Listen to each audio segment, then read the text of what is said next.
Yesterday, Vladimir Putin recognized two regions of Ukraine as independent states. And he bizarrely asserted that these regions are no longer part of Ukraine and their sovereign territory. To put it simply, Russia just announced that it is carving out a big chunk of Ukraine. Last night, Putin authorized Russian forces to deploy into these regions. Today, he asserted that these regions are actually extend deeper than the two areas he recognized, claiming large areas currently under the jurisdiction of the Ukrainian government. He's setting up a rationale to take more territory by force, in my view.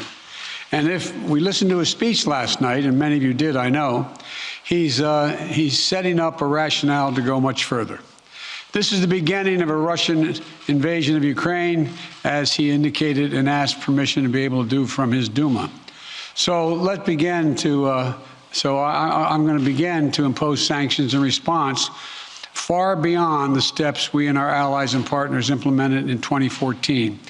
And if Russia goes further with this invasion, we stand prepared to go further as with sanctions.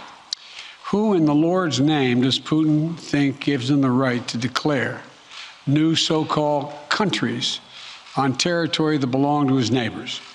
This is a flagrant violation of international law and demands a firm response from the international community.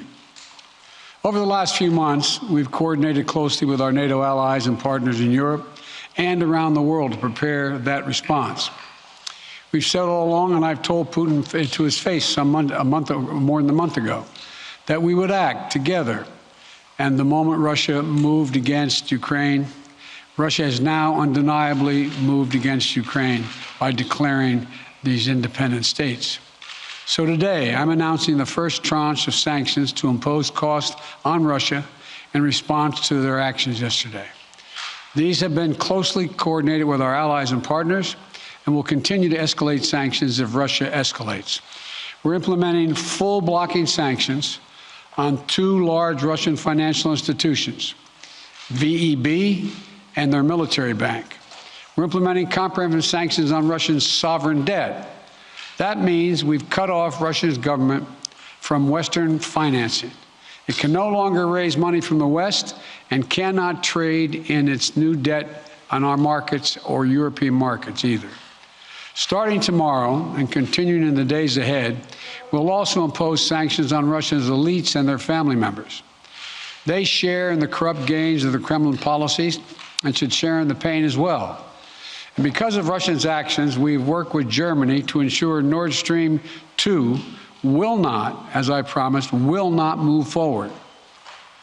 As Russia contemplates its next move, we have our next move prepared as well. Russia will pay an even steeper price if it continues its aggression, including additional sanctions. The United States will continue to provide defensive assistance to Ukraine in the meantime, and will continue to reinforce and reassure our NATO allies